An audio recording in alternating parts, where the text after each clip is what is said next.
este ataque en una playa de Australia. 2 terroristas mataron a 11 personas en la fiesta de Hanukkah, en una reunión del pueblo judío allí en Australia. Y otro atentado terrorista, Gabriel. Sí, mientras Israel, de hecho, está advirtiendo por un encadenamiento de hechos antisemitas que se están multiplicando a lo largo del mundo. Gravísimo, Gabriel, ¿no? Contanos. Buenas tardes, buenas noches para vos. ¿Qué tal? Bueno, fuera del hecho que ustedes han descrito, entre paréntesis, lo que usted está mostrando ahora es un árabe que se lanzó frente al segundo terrorista, sí, y lo neutralizó él, y también recibiendo una herida de bala, y ahora se ha transformado en una especie de héroe nacional, sí, y también en Israel, por haberse jugado la vida para haber neutralizado a uno de los terroristas. ¿Okay? No es para menos, su actitud muy valiente. Impresionante. Sí, impresionante. Un civil que ya había escuchado seguramente los disparos y sabía de este ataque, fíjate, se esconde atrás de un auto, va un hombre corpulento, claramente lo agarra, pero hay que agarrar a un terrorista. Con todo lo que esto implica, lo desarma y vos decís, es herido, pero logra disuadirlo al menos y que no siga disparando. No sé cómo calificar al terrorista, ¿no? Pero ayúdanos vos, Gabriel, por favor. Sí, mira, a ver, ahí el tema más importante fuera el evento en sí, un evento organizado, por ejemplo, por Chabad Lubavitch, que es una organización muy cercana, por ejemplo, al presidente Milei. Ellos hacen una actividad en la playa, en una zona balnearia, como sería una especie de Mar del Plata, pero de Australia, para encender la primera vela de Hanukkah, que es el día de hoy, la fiesta de la libertad, cuando los judíos se levantaron contra los griegos.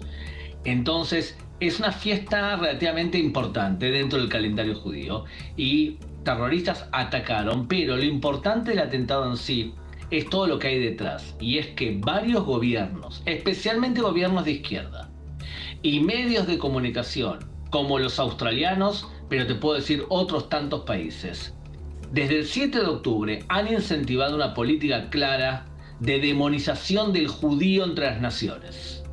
Entonces, cuando vos decís de forma cotidiana que Israel está haciendo un genocidio, cuando desde el punto de vista legal y desde el punto de vista fáctico no lo es, sino que es el resultado de una guerra, lamentablemente.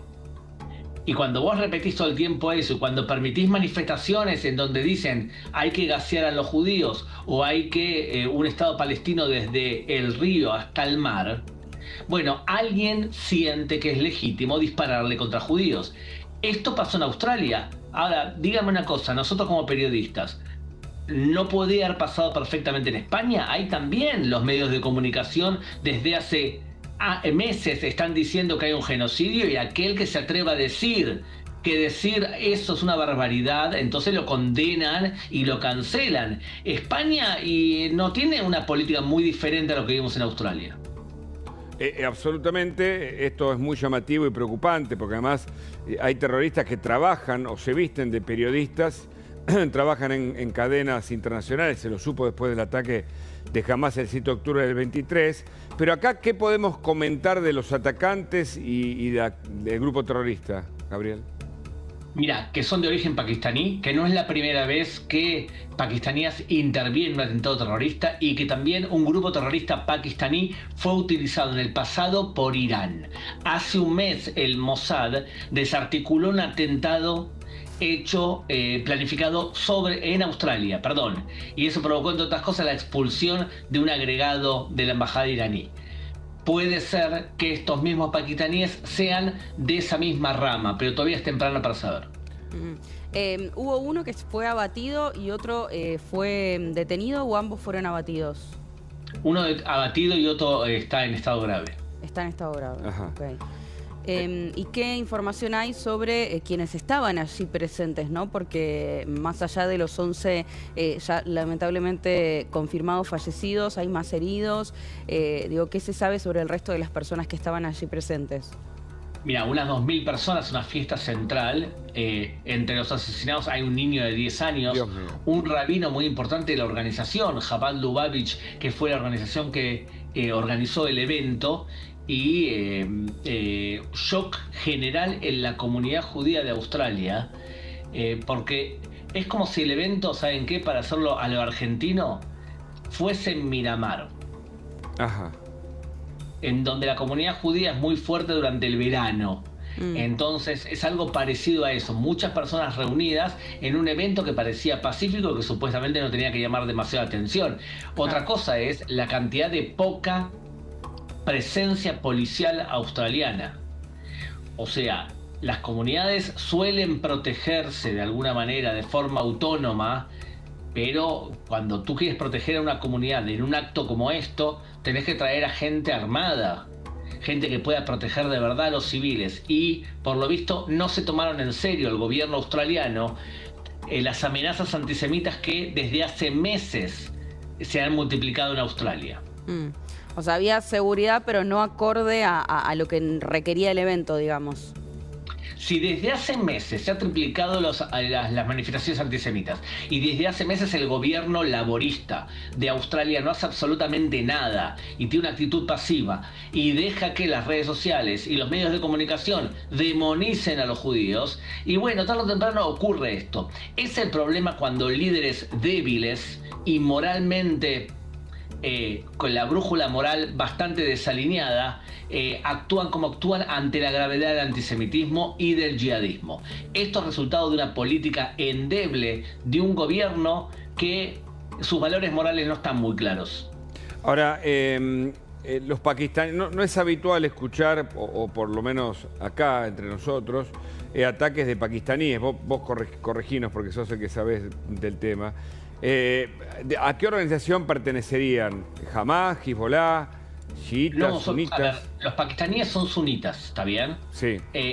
Pero tienen relaciones con otros grupos porque muchos grupos radicales islámicos colaboran tácticamente entre ellos. Dentro de Pakistán, recordá que Pakistán fue un país que, entre otras cosas, acogió y escondió a Bin Laden durante años. Sí, el servicio de inteligencia pakistaní es un servicio de inteligencia radicalizado. Y Pakistán es un país que, entre otras cosas, tiene bombas nucleares. O sea que radicales islámicos pueden haber colaborado de forma táctica con Irán y ya lo hicieron en el pasado. Pero todavía es temprano para saber si se trata de un grupo que organizadamente trabajaba junto a Irán o si se tratan de individuos que actúan de forma autónoma. Te vuelvo a repetir, es un poco temprano para eso. ¿Cuál es la relación de Pakistán e Irán, de paso, para entenderla y explicarla a la gente?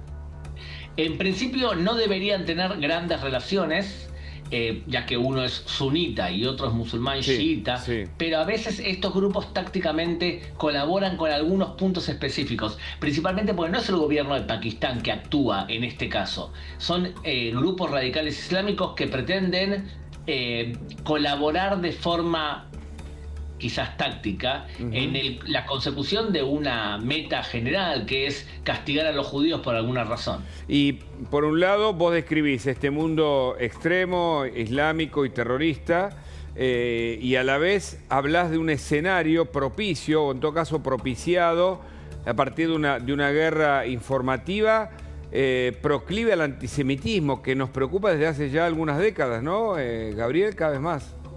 Lo que pasa es que el antisemitismo hoy es promovido por tres factores fundamentales. Uno, la inmigración musulmana, tanto en Europa como en Estados Unidos o en este caso en Australia. El antisemitismo de corte islámico es un antisemitismo parecido al antisemitismo nazi, que es diferente al antisemitismo cristiano clásico. En el antisemitismo cristiano clásico tú te podías convertir al cristianismo y te salvabas si eras judío. En el antisemitismo islámico que vemos en grupos como los hermanos musulmanes, Hamás y la Yihad Islámica, te quieren muerto, te quieren muerto. Tal cual, o sea, eso por un lado, el radicalismo islámico. Segundo, gobiernos de izquierda y de extrema izquierda promueven el antisemitismo hoy. Y te puedo dar varios ejemplos. Gabriel Boric en Chile. Pero pará, acá diputados recientes juraron por Gaza, no sé, o Palestina, Palestina libre, ¿no? Vos sé que me escribieron algunas personas muy educadas e instruidas, pero dicen, acá hay un artículo que no es el que están cumpliendo. El que hay que jurar por la Constitución argentina. Claro. Y digo, mirá, la Argentina es un país que si vos llevas eso a la justicia, andás a ver, ¿no?, cuándo se resuelve. Pero bueno, querían hacer denuncias contra quienes juran así, además. Y tenés grupos de feministas de extrema izquierda levantando la bandera de Hamás, que es lo mismo que pollos manifiesten a favor de Kentucky Fried Chicken. ¿Está bien? O sea, no busques demasiada razón. Perdón la sonrisa, pero inevitable en un día triste realmente para la humanidad.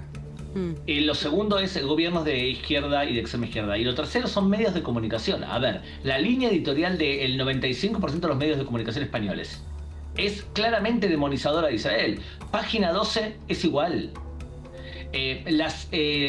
La BBC de Londres, The New York Times, El País de España, son medios de comunicación que claramente demonizan al judío de las naciones.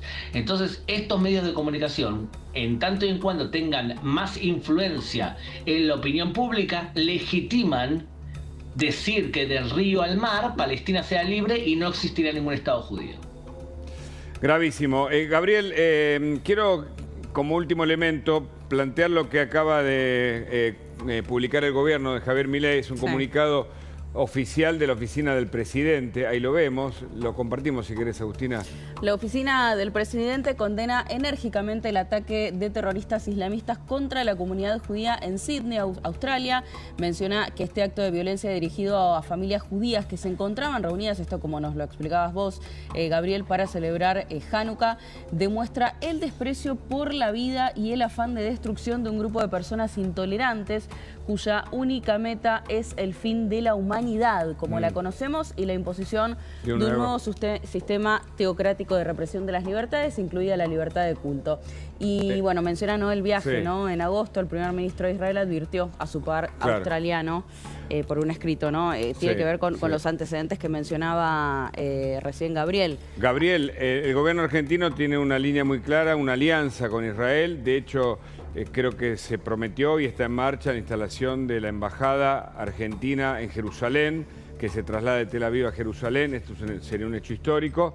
También alineado con el gobierno de Trump, ¿no? Pero hay varios países que tienen una línea parecida a la de Javier Milei. Es el gobierno de Paraguay, el gobierno de Panamá, el gobierno de Costa Rica. Incluso el presidente Orsi es bastante moderado en sus declaraciones. Lamentablemente, el Estado de Israel se ha transformado en una trinchera de los valores occidentales.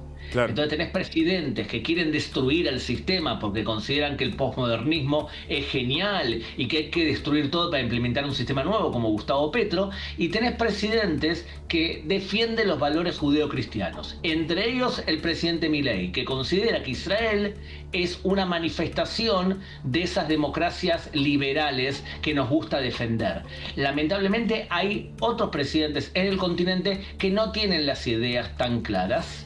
Lula da Silva, Gabriel Boric, varios presidentes que lamentablemente han posicionado sus países del lado yihadista de la historia. Y el presidente Milei, justamente sobre los medios, tuiteó recién disonancia cognitiva a la luz de los horrendos atentados perpetrados por terroristas islamitas en Australia. Hoy veremos un montón de personajes de la política y de los medios, periodistas, expresar sus condolencias y pésames, sin tener consideración alguna por el hecho de que ellos mismos son los personajes que promueven las ideas woke, izquierdistas y anticapitalistas que conducen estos resultados, postea el presidente.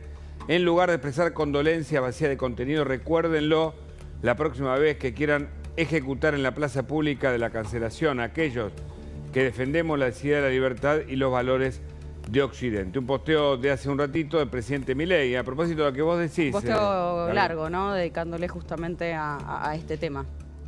Sin duda tiene, en ese punto tiene las ideas clarísimas. Pero no solamente él, otra vez, el presidente José María Sanguinetti, por ejemplo, el expresidente de Uruguay. Tiene una postura muy parecida y es de línea ideológica diversa. Aquí lo que estamos midiendo es presidentes y líderes mundiales que tienen ciertas ideas claras de lo que está bien y lo que está mal. Lo mismo, el posteo podría ser perfectamente dirigido a un país amigo, hermano nuestro, que es España. El atentado que pasó en Australia podría haber ocurrido perfectamente en España, porque las condiciones son las mismas. Un gobierno de izquierda que es felicitado habitualmente por grupos radicales islámicos, medios de comunicaciones que han convertido a la población en borregos, y un radicalismo islámico que fomenta el odio hacia los judíos. O sea que lo que pasó en Australia podría haber pasado perfectamente en España, porque estamos hablando de la misma realidad. Gabriel, muchas gracias. Seguimos este tema de cerca. Un fuerte abrazo. Un abrazo. Y cambiamos de tema, nos vamos a pasear, ¿te parece, Hugo? Sí, pasemos un poco en esta tarde, dale. Porque está linda la tarde.